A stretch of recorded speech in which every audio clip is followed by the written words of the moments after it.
Chapter 161, Bumping into a familiar face outside of Valen City. Han Shao set Lisa down when they arrived at an outcropping of randomly scattered rock in the wilderness. Suddenly having been set down, Lisa hugged Han Shao tightly from behind. Her burgeoning breasts were pressed tightly against his back and he could clearly feel the soft smooth firmness. Han Shao had been carrying Lisa back all along, but because he'd been fighting in a dangerous situation and had been busy avoiding hits, he hadn't focused his attentions on anywhere else. Now that the two were out of danger, Lisa suddenly embraced him tightly from behind, giving rise to strange feelings in his heart. "Do you like that?" Lisa perched her lips next to Han Shao's earlobes as she plastered her chest against his back, huffing out a breath of hot air and asking shyly in a low voice. Taking a deep breath in, Han Shao turned around and looked at Lisa, prying her from his body with a small bit of effort. He smiled. "All right, we're safe now. Now that we've left Valen City, it will be harder for the Griffin Legion to capture us than it would be for them to ascend to the heavens. You can be at ease." Pouting, Lisa once again approached Han Shao and hugged him tightly, her two arms squeezing him tightly around the waist. She said softly, "I'm nothing now, all my kin is gone. What should I do in the future?" Clapping Lisa's shoulder, Han Shao comforted her. "Don't worry, Lawrence will take care of you. He rushed here from the capital when he heard that something had happened to you. He truly dotes on you. I often played with cousin Lawrence when we were young. He already doted on me back then. Hey, he's been like my own brother all these years. I'm very grateful to him," Lisa said proudly when she heard Han Shao mention Lawrence, and then cried out in surprise, saying with worry, "Oh no, he didn't leave with us. Could he possibly be in danger?" "Don't worry, your brother Lawrence isn't an ordinary person. If he can't handle even this little bit of danger, then all his years of living will have been wasted." As the third Prince, Lawrence had always been educated by his ambitious mother. He was also heavily valued by the king and had experts by his side. It wouldn't be a problem for him to leave peacefully at all. "Right, you haven't answered me. Why can you fly?" Han Shao's comfort had great effect on Lisa. She heaved a sigh of relief and suddenly thought of this matter, fixing her beautiful eyes onto Han Shao. This is difficult to explain. I can only say that I'm using a levitation spell that's not limited to archmages. As for how I can fly, I can only say that it's a marvelous technique." It was difficult to explain anything regarding the art of the mnemonic ninth heaven to either Emily or Lisa, and it was impossible to put things plainly. Therefore he could only gloss over the matter. More than 10 people suddenly appeared in the distance and slowly walked towards Valen City. Han Shao looked at them from afar and paid them no attention when he saw that they weren't wearing the uniform of the Griffin Legion. He stood there and continued to talk to Lisa. The slope of random rocks that Han Shao and Lisa were standing on happened to be where the group of people would soon pass by. When they drew near, a soft exclamation suddenly rang out. "Hey, Brian, what are you doing here?" Han Shao started and then paid close attention to the group of people. He suddenly discovered a familiar face among them. Candice. Boasting a fit body and wearing a broadsword on her back, Candice was wearing the thin tight uniform of a swordsman and seemed to be unafraid of the assault of cold air. When she saw Han Shao, she made a gesture to the mercenaries behind her and then walked over dashingly to Han Shao.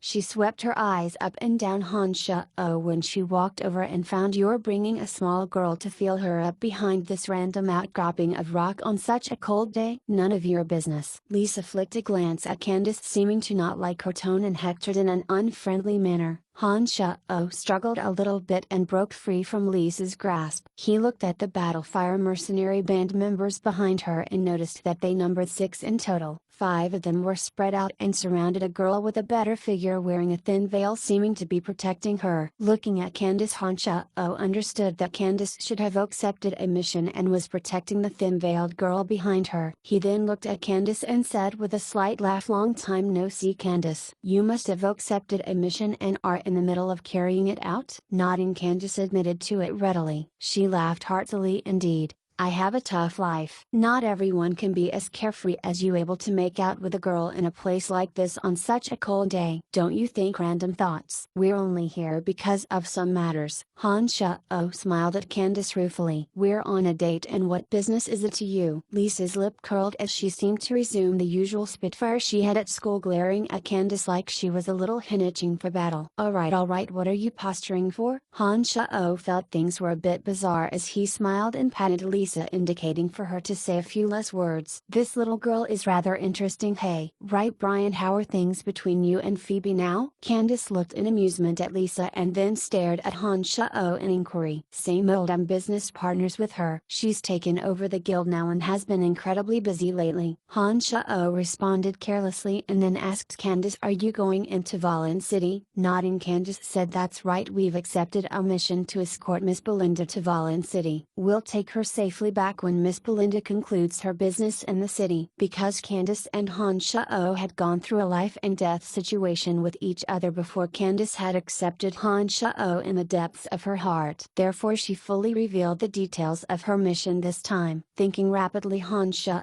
weighed things up before warning Candice, "Valen City has been a bit uneasy during these past few days. The chief of the Griffin Legion, Bob Asher, has seen one son gone missing for a few months and his eldest Clark was just killed 2 days ago. The chief is enraged to the extreme and is turning Valen City upside down. I recommend that your employer not venture into Valen City at this time if there's nothing too urgent. Thank you. I'll mention your suggestion to my employer, but I can't decide whether or not she'll listen to me." Candice was very surprised by this news, and it was apparent from her furrowed brows that she too was placing high emphasis on this matter. But she was a mercenary, and since she'd accepted an employer's mission, she had to proceed according to the original contract. She had no power to modify the contract even if some abnormalities cropped up along the way, or else she'd have to pay additional compensation. Therefore she could only speak thus. Nodding, Han Shao was about to say something when his brow suddenly furrowed as he suddenly turned in the direction that they had come from. He hesitated and asked Candice, "Did you run into any danger along the way here?" Candice first started in surprise and then remembered Han Shao's miraculous abilities. Her pretty features immediately stilled as she quickly responded, "We did run into some danger along the way, but we quickly handled it." "Why do you say this? Did you discover something?" "There was another group of people behind you since you've appeared. I thought they had nothing to do with you and was just another group of people wanting to enter Valen City, but a huge gust of wind blew by just now and I happened to hear the word Belinda. If I'm not mistaken, this group of people that's continuously kept their distance from you must have something to do with your employer Belinda." Han Shao responded with a frown. If it had been anyone else to say these words, Candice would have never believed him, because even she hadn't detected anything out of the ordinary at such a far distance. Not only had Han Shao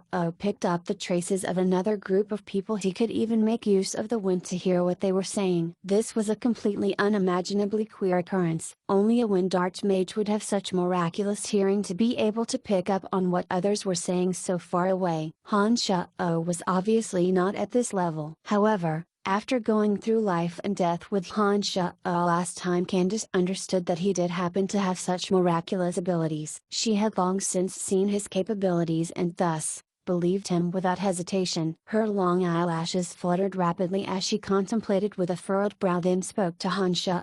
"What direction are they and how many, and what's their strength like?" Chapter 162. The abnormalities of the white bone staff. "There are 3 people 500 meters behind you. Because they're further away and wearing ordinary gear, I can't figure out their strength," Han Shao observed for a moment as he stood on the outcrop with narrowed eyes, responding to Candice's question in a low voice. After a while, "Thank you, Brian, I'll remember your help," Candice said lowly, and didn't say much else to Han Shao, turning to return to the Battlefire mercenary band, discussing something with the mercenaries. "What is she to you that you are willing to help her?" Lisa tugged on Han Shao's sleeve after Candice had left. "A friend of mine from a while back. Let's go." "We'll leave in another direction. We still need to return to Valen City in a bit." Han Shao looked at Candice and saw that she was still discussing things with her employer. He knew that his words had had an effect then. Candice was a mercenary and had her missions and way of living. Han Shao gave her a reminder out of the kindness of his heart when he ran into her and saw that her mission held some latent danger. He was being a good friend but wouldn't interfere in her matters. When she heard that Han Shao wanted to leave, Lisa didn't didn't say much as she ducked her head shyly and walked behind Han Shao, reaching out her hands to entwine around his neck and jumping firmly onto his back. She said merrily next to his ear, "I still want you to give me a piggyback me." Han Shao was speechless and then smiled ruefully. He said to Lisa on his back, "I had no choice just now because there was an emergency. That's why I put you on my back. Now that we're out of danger, you no longer need to be piggybacked. We can slowly walk back." Hee, I'm not getting down no matter what you say." Lisa's small hands entwined themselves around Han Shao's neck as her fleshy thighs crisscrossed themselves around his waist, appearing quite at ease. Lisa was at an exuberantly youthful age, and because of Han Shao's random teachings, her originally flat chest was now a bit ridiculously well-rounded. Han Shao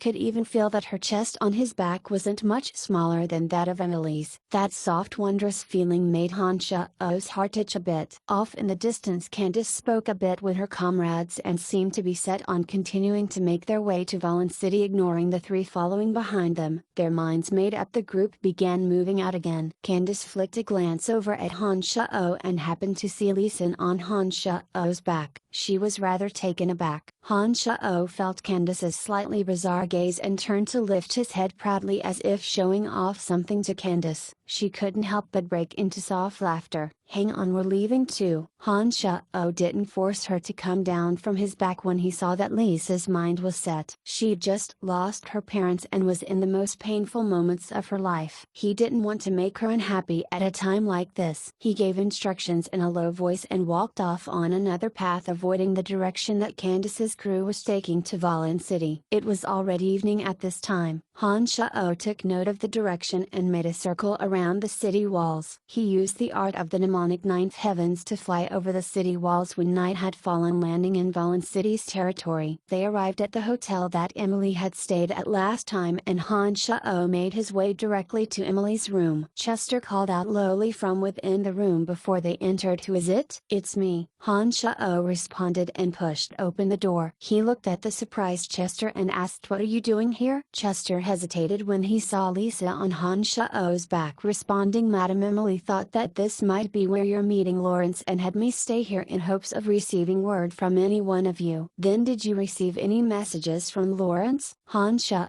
couldn't head directly to the Dark Mantle from here because Emily had arranged for men to be here and because Lisa was present. This was also where he told Lawrence he was staying, so Lawrence was likely to come here after he escaped. Nodding, Chester answered, "Lawrence hasn't come by yet, but he's sent a messenger. The man told me that if you and Lisa came back, please take Lisa to this place." Chester handed over a card as he spoke. The address that was not too far from here was written on it. What did the man who Lawrence sent look like? Han Shao had to take all precautions. After Chester had described the person, Han Shao immediately understood that the person who'd come was the old assassin Lucky, and therefore there was nothing to worry about in this matter. Letting Lisa down from his back, Han Shao looked at her and said seriously, "Lisa, we're about to do something very dangerous. You should go with Chester and immediately go to where your cousin is. Lawrence will take you back to the Empire in a short period of time. Do as I say, alright? We'll stay and get revenge for you." After experiencing an extreme hardship in life, Lisa was much more mature than Han Shao had remembered. Although an expression of longing remained in her eyes after he said his words, she nodded her head docilely, agreeing to Han Shao's arrangements. "Hire a carriage. Take Miss Lisa to the place on Lawrence's card yourself. Place her safely in Lawrence's hands," Han Shao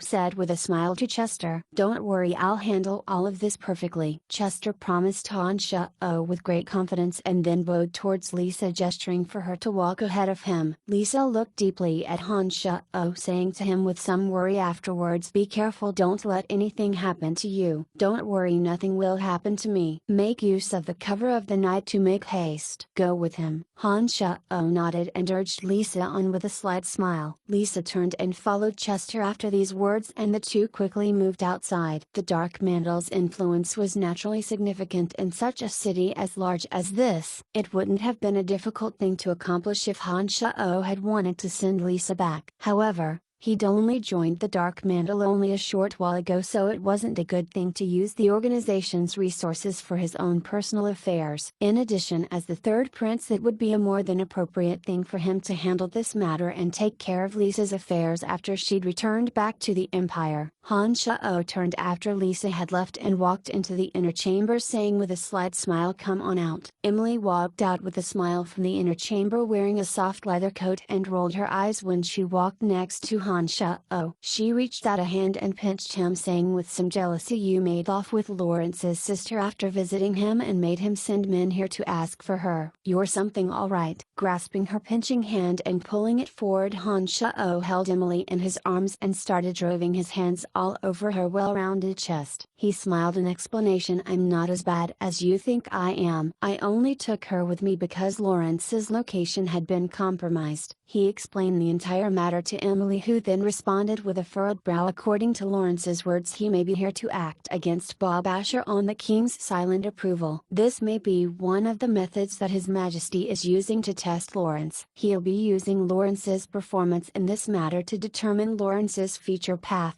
Han Shao started slightly after hearing Emily's words. He hadn't thought that much at first, but it all made sense after Emily had explained things. He mused silently for a moment and then said, "If this is the case, then we might actually have the inclination to cooperate with Lawrence." "That's right, the Dark Mantle is under no restrictions when we conduct missions. I don't mind cooperating with Lawrence if the timing is right, but as for how to actually act, we must have a defined plan." Emily's slender brows were knit tightly as she spoke with some concern. Emily's worries stemmed from Lawrence's identity as prince. She was afraid that if others misunderstood their relationship before the greater picture has been set, if Lawrence wasn't king in the end and another prince inherited the throne, then Emily, Han Shao and those others who had been too close to Lawrence might attract fatal disasters. Thus, Emily was quite cautious. "I understand your meaning. Don't worry, I know my place when interacting with Lawrence," Han Shao said quietly. He thought for a moment and then asked, "Right, you left in a hurry to notify your brother about the Calamity Church and told me not to mention this to anyone else. Why is that?" Emily's charming features became incredibly grave when these words were voiced. She took a deep breath and responded, "The Calamity Church is an evil church. They worship all sorts of evil gods and numerous evil experts are gathered within their ranks. I only know of a few rumors about this church and don't know the details, but my brother told me that this Calamity Church is the largest evil cult on the entire continent. They commit acts hated by both man and God in the shadows. It's always a great threat to any country whenever they embark on a large-scale mission. 10 years or so ago, several empires cooperated to exterminate the Calamity Church and swept away all of their exposed strongholds. There was no news of the Calamity Church for a long while after that, but everyone knows that they hadn't been destroyed at all. They are only in hiding." The fact that you confirm this fact from the memories of the necromancer from the Calamity Church means that this matter is receiving significant attention. Starting in shock, Han Shu looked askance at Emily. "Did you report the fact that I took the necromancer's memories?" "Of course not." Emily pouted and rolled her eyes at Han Shao, seeming to fault him for not believing her. She only continued to speak after he apologized. "I only said that we killed the necromancer together and gained this information from his space ring." "I see. It looks like this necromancer was a big fish." Han Shao smiled and fished out the white bone staff as they chatted, toying with it as they continued talking. A strange buzzing sound suddenly emitted from the white bone staff, like the drone of an unknown bug. This made Han Shao's hair stand on end with astonishment. "Is there anyone here in this hotel?" A familiar voice traveled in from outside at this moment. It was Candice calling out loudly. The white bone staff still continued to sound out oddly and kept vibrating, seeming to want to fly out of Han Shao's grasp. This greatly surprised both Han Shao and Emily.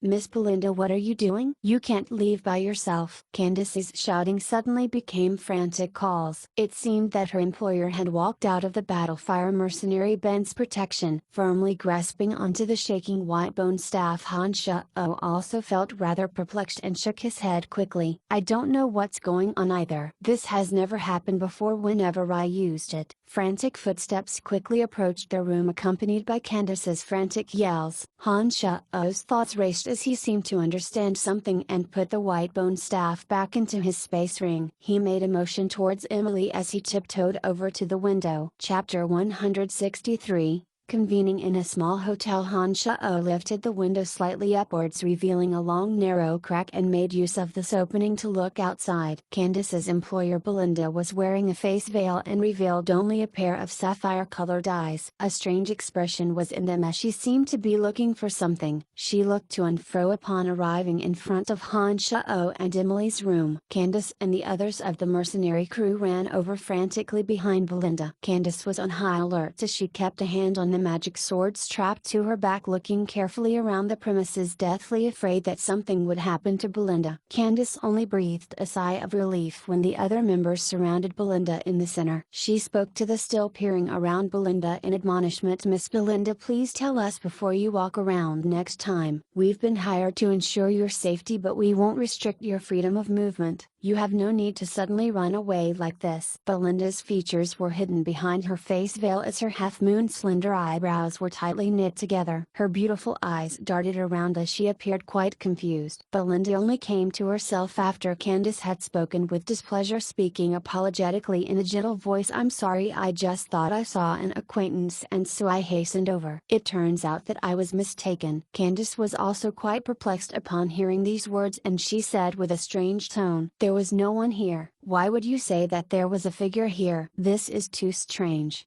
It could be that I'm short on sleep and my eyes are seeing things. I'm truly very sorry." Belinda's bright eyes swept around the room that Han Shao and Emily were in as she responded carelessly to Candice. More frantic footsteps sounded from behind as a slightly chubby middle-aged woman walked into view, smiling merrily. She held a book in her hand and curtsied politely when she walked in front of the people, then saying apologetically, "Honored guests, you must be here to look for lodging. I was preoccupied just now and am truly apologetic. Please come register at the front counter with me." To think that no one's standing at the front of this hotel. This is truly a bit worrying. In addition, the external surroundings don't seem that good. "Should we switch to another hotel, Miss Belinda?" Candice didn't seem to like this hotel and raised this suggestion with a sour expression. Wrapped in a veil, Belinda's clear eyes surveyed the surroundings and said, "No need, let's stay here. I think this place is fine." "Then all right." Candice had to follow to her employer's wishes and responded with some disappointment. "Excuse me, what kind of people live in the rooms along this hallway?" Belinda seemed to ask a careless question to the chubby hotel owner. "Apologies, we're not at liberty to say. This is for the privacy of our guests, I'm sorry." The hotel owner stuck to her principles. Although she plainly wanted Candice and them to stay here, she wasn't willing to budge on a matter of integrity. Nodding, Belinda didn't continue her line of questioning. She said softly, "That is fine too. Are there any free rooms around the hallway? If so, I'll stay here." The middle-aged woman's eyes lit up as she quickly flipped through the book in her hand, then pointed at a room not too far away from Han Shao and Emily's, saying hastily, "This room is empty, but it's not the best in the hotel. If the honored lady doesn't mind, you can immediately take up residence in it." "No problem, then this room it is. Candice, you handle the rest," Belinda said gently as her clear eyes flicked a surreptitious glance at Han Shao and Emily's room, striding out in front to her room. The owner of the hotel knew that Belinda was the master of this group, so she very quickly fished out a set of keys when Belinda started moving. The owner opened the door and let Belinda in when she got to the door. "You guys go in first and protect the lady. I'll take care of the paperwork and arrange rooms for us around Miss Belinda." Candice gave orders to the rest of the Battlefire mercenary band after she saw Belinda head inside, before following the overjoyed chubby owner back to the front desk. Han Shao only closed the gap in the window when those of the Battlefire mercenary band followed Belinda into the room. He said lowly to Emily, "The abnormalities of the white bone staff must have something to do with Belinda. This person's identity is very suspicious." Emily had seen some of what had just happened as well and immediately nodded when she heard Han Shao's words. She said gravely, "It looks like Belinda has something to do with the necromancer you killed. Since you've taken all the memories from his soul, do you have any impression of this, Belinda? Furrowing his brow and thinking deeply, Han Sha-oh shook his head firmly. In the end, no. Belinda has never appeared in any of Clarendon's memories. I really don't understand why she could sense the white bone staff. How did Clarendon obtain the white bone staff? Emily started and approached the question from another perspective. It was awarded to him by the senior leadership of the Calamity Church after Clarendon completed a certain number of missions. He only knows how to use the white bone staff but not where it comes from. Han Sha-oh responded after musing with his eyes shut for a while. It looks like Belinda is from the Calamity Church. She could be here because of Clarendon's disappearance. We need to be careful. Emily thought for a bit and concluded gravely. Belinda was currently Candice's employer.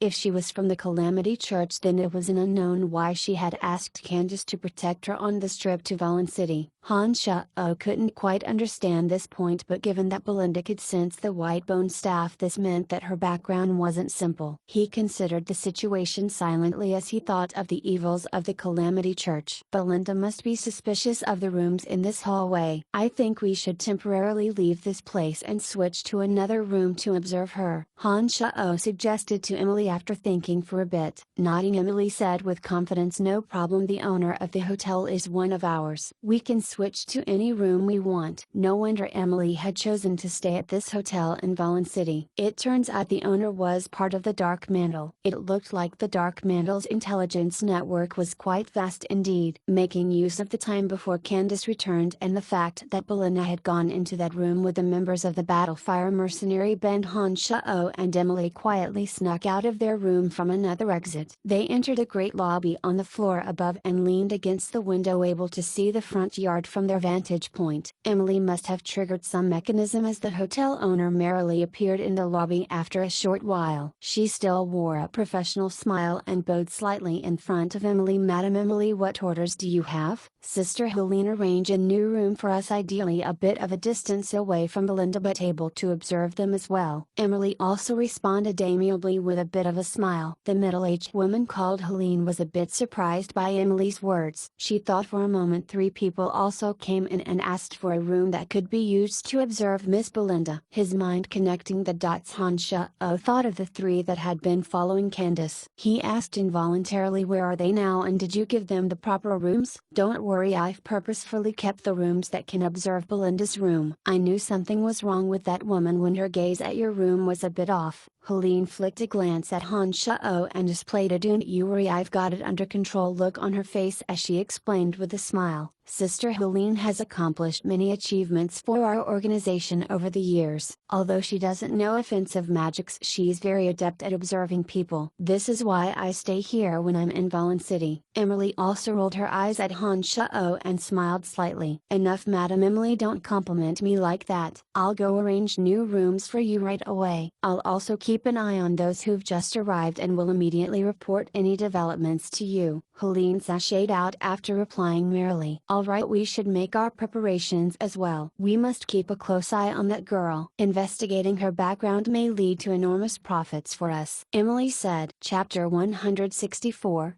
The Female Alchemist. They changed rooms and switched into one of the rooms on the other side of the artificial mountain and yard. From this room they could look directly into Belinda's room through the window. Candice seemed to be discussing something with Belinda upon returning, as she stayed within the room and didn't come out. The other mercenaries were arranged in the rooms on either side of Belinda's. The 3 people who had followed Belinda were given rooms neighboring Han Sha-oh and Emily's room. Thanks to a magical mirror they could directly observe the 3's movements. The trio looked like nondescript ordinary featured men. They actually looked quite similar and could have been 3 brothers. One of them leaned against the window and kept an eye on Belinda after moving into the room, whereas the other 2 fell into a deep sleep on the bed, likely because they were too fatigued. It was still daylight, so the 2 groups of people made no moves, maintaining a calm, peaceful situation. Han Sha-oh observed them for a while and noticed that both sides were doing nothing out of the ordinary. He returned to Emily's side and thought for a moment, "Keep an eye on the situation for me. I'm going to make a trip to the Cemetery of Death to check on things."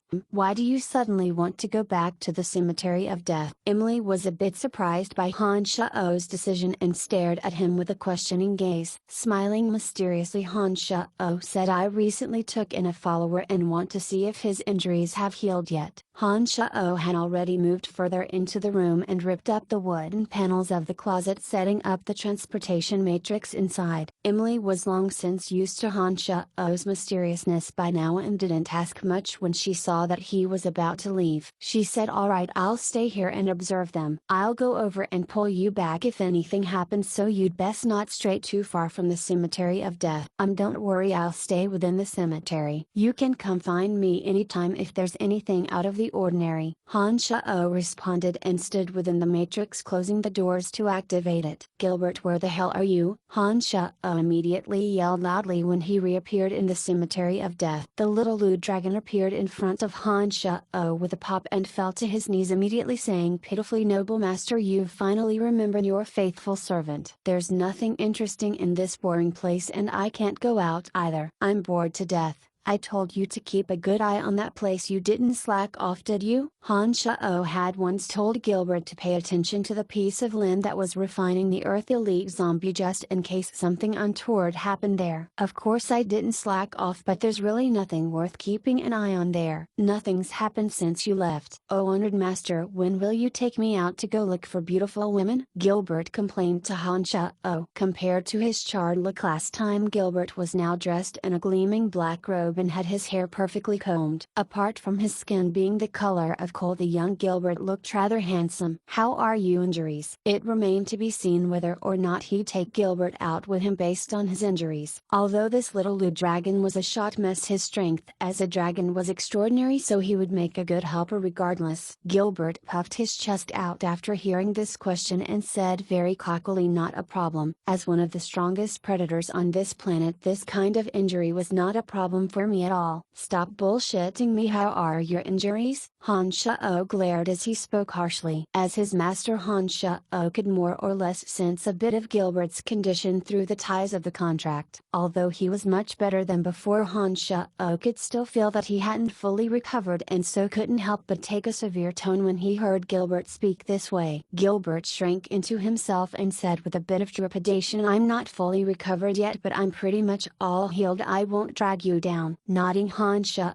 said, "Alright, I'll consider taking you with me. Maybe in the next 2 days. Rest well. If you become a burden when I need you in the future, I won't let you off the hook that easily." Han Shao walked towards the spot where the Earth Elite zombie was being refined. The center of the area where the Earth zombie was being refined had sunk in, and the concentrated Earth essence was still slowly flowing in. He took a look around and focused his concentration, establishing a connection with the zombie in the ground. Han Shao instantly sensed a roaring sense of life when he did so. This sense of life was brimming with the rich chi of Earth. Han Shao immediately understood that the refinement of the zombie was already on the right path. This was because when ordinary zombies were summoned, only a dead silence could be felt when a mental connection was established. Only incredibly strong dark creatures such as the knights would send forth a bit of the feeling of life when connected to the caster. There was a vibrant sense of life and the rich feeling of Earth chi exuded from this zombie warrior. This meant that it had truly grown after absorbing the essence of the place of extreme Earth. "Alright, you stay here and rest up. I'll let you out in a few days." Han Shao was at peace when he saw that nothing was out of the ordinary within the cemetery and that the Dark Dragon and Earth Elite zombie were all regaining their full strength. He walked towards the structure within the cemetery. Gilbert was quite excited upon receiving Han Shao's promise, and he kept bouncing around Han Shao,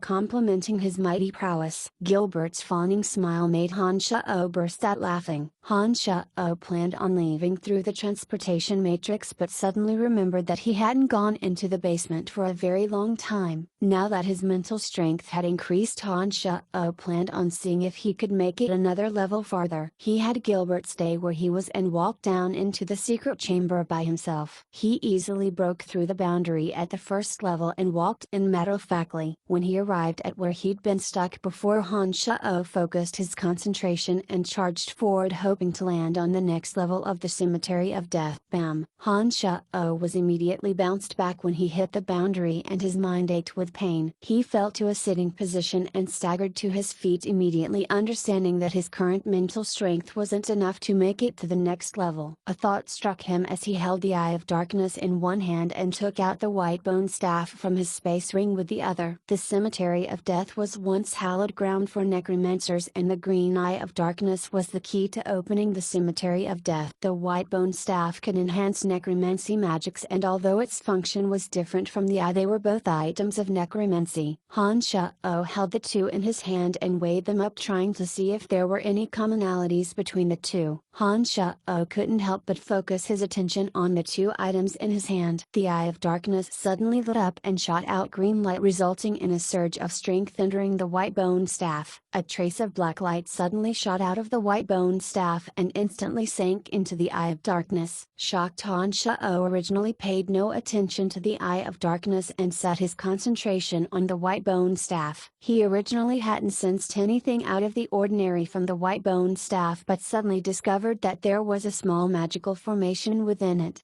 It's a boundary formation that acts as a magical brand. No wonder Belinda could sense the white bone staff. Han Sha-o suddenly realized what had happened when his concentration made a round through the staff. There was a type of boundary that acted as a magical brand in Clarendon's memories and could be placed on weapons and clothes. It usually existed in the formation of a magical formation. The owner of the magical brand would be able to sense the existence of his brand within a certain existence. So it turned out that such a magical brand existed within the white bone staff. There were traces of magic left within the staff that had not only blocked Han Sha-o's mental exploration and alerted Belinda of its existence. Perhaps it was the Eye of Darkness absorbing the residual magic within the white bone staff, causing the magical brand formation to collapse from lack of energy, but this allowed Han Sha-o to take a peek at the situation inside. Han Sha-o's concentration sank thoroughly inside and discovered a small line of text within the formation. Work 17 from Alchemist Belinda of the Calamity Church. The Calamity Church, all right, Han Sha-o said lowly, and didn't plan on remaining within the cemetery of death. He re-emerged on the ground and went back to the hotel, planning on coming up with a good strategy to take care of Belinda. Chapter 165.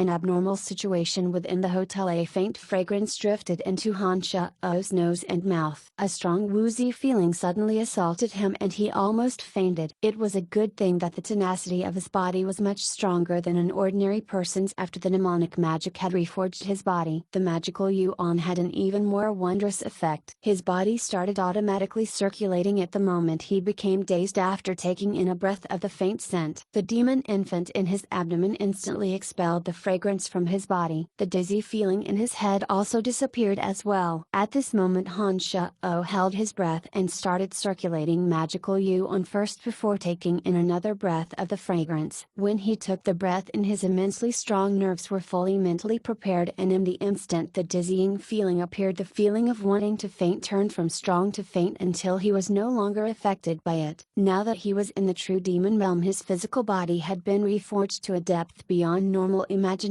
and even this strong glowing fragrance wasn't enough to affect him. Oh no, I wonder what's happened to Emily. After his perverted body grew used to the fragrance, Han Sha-o suddenly recalled that Emily had been in the room and hastily pushed open the closet door. Emily had been within the room but was now nowhere to be found. He didn't know where she'd gone. There were traces that the room had been turned over, and judging from the level of mess that had been made, someone had been by. Han Sha-o's transportation matrix was set up inside closet and clothes were covering the magic sticks. Therefore, even if someone opened the closet doors, they wouldn't be able to discern anything out of the ordinary if they didn't inspect closely. When he saw that someone had gone through the room and that Emily had vanished without a trace, Han Sha-o immediately started worrying. Now that he planned on walking out of the room in search of his dark mantle colleague, he suddenly discovered that everything about the hotel was a bit out of sorts. He lifted a corner of the window to discover that it was already night. However, As he gazed into the distance he could see that the rooms in the distance were lit up. This meant that it wasn't too late at night yet, but all the rooms within this hotel were shrouded in darkness. There was faint light emitting from only Belinda's room as very low voices engaged in discussion came from it. As Han Shao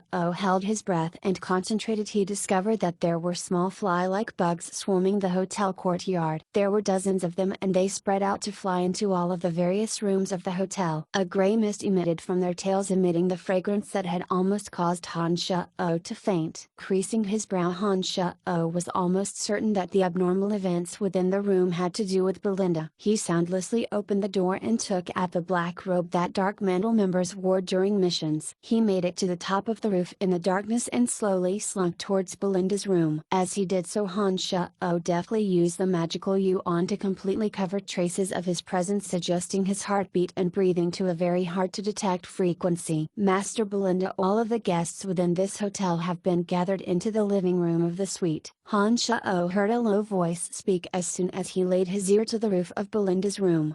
Belinda responded faintly and seemed to walk towards the lobby. Han Shao carefully moved his body towards the lobby. When he arrived, he lightly reached out a finger and circulated the mystical glacial spell fire. A small flame appeared on his fingertip, burrowing through dense wood material on top, and allowed him look below. There were more than 10 people in a dead faint placed in a lobby that was very similar to the room that Han Shao was staying in. Emily was amongst them, as well as Chester, having returned from his mission of taking Lisa to Lawrence. Hotel owner Helene was amongst these people, and even Candice and the other members of the Battlefire mercenary band as well. Apart from the people whom Han Shao was well acquainted with, there was also the Grey Druid Caspian and female elf Angelica. Han Shao had bumped into both of them in the dark forest but had met them separately. He only knew that the two of them were traveling together when he saw both of them here now. There was no one of particular interest within the rest of the hotel guests. They were likely here to conduct business in Valen City and didn't raise Han Shao's interest. The 3 people who had been following Belinda were all standing there respectfully as if subordinates waiting for Belinda's orders. This rather surprised Han Shao, as he hadn't thought the 3 following her would be her men. Belinda's slender brows knit together tightly when she arrived in the lobby, and she swept a gaze over those below her. She said softly, "I felt vibrations from White Bone Staff number 17 when I arrived at the hotel. I personally refined that White Bone Staff and awarded it to Clarendon. However, the presence from the staff suddenly vanished without a trace when I arrived at the end of the hallway. It looks like someone suddenly returned it to their space ring. No one's left the hotel since I've arrived, so the White Bone staff must be within one of their space rings." "Master, then how should we do this?" the one who looked to be the oldest out of the 3 brothers asked in inquiry. Belinda's blue eyes looked shrewdly at the people on the ground and pointed at Emily. "The White Bone staff should be on her. She's the only one with a space ring." Out of Emily, Candice, Caspian and Angelica, Candice had always been with them, so was naturally ruled out. It looked like Caspian and Angelica had arrived later, therefore in Belinda's eyes Emily was the one with the staff. The person who'd asked the question walked over to Emily after Belinda's words and took off her space ring, handing it respectfully to Belinda. When Belinda took Emily's space ring, she touched it with closed eyes for a while and said she set up a magical boundary inside. "Tie her up and then wake her." "Master, what about the others?" It was still the oldest of the 3 asking the questions. Waving her hand, Belinda said carelessly, "Same old, kill those who have no value." Han Shao immediately became nervous when he heard these words. Apart from Emily, Candice, Angelica and Caspian were also in the lobby below. Although Caspian had no relationship with Han Shao, he was friends with Candice and Angelica to varying degrees. He couldn't watch them be killed in front of him. "Don't you think that you're going overboard with your actions?" Caspian, supposedly in a dead faint, suddenly spoke up before Han Shao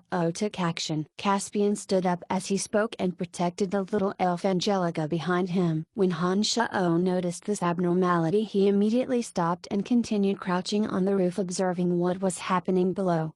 "You can still remain conscious beneath the strong effects of my fragrance." "It seems that the great druid Caspian does indeed. have some magical abilities. Belinda exclaimed softly but spoke calmly. I don't care who you are, but your methods are greatly distasteful to me. I will ignore the fact that you harmed us earlier if you let all those here go, and I will allow you to leave as well. Caspian looked at Belinda with disfavor and snorted, Firika, your three brothers can take advantage of this to see what kind of magical abilities a great druid of the nature divinity possess. Kill him. Belinda didn't waste any blather and immediately waved her hand indicating for the three brothers to kill Caspian. Firika and his brothers suddenly displayed a ruthless look of killing intent after Belinda's instructions and unsheathed three long swords surrounding the druid. Don't blame me for what happens next since you won't listen to me. Caspian glared at the three of them and took out an odd staff shaped like an old root from his space ring, planning on fighting the three. At this moment all of the scattered flying bugs in the small hotel seemed to be summoned by some power and converged on Belinda's room. At the same time the thick branches of a large tree by the side of the room suddenly seemed to be summoned as well, sending its gnarled branches into the room like pliable snakes.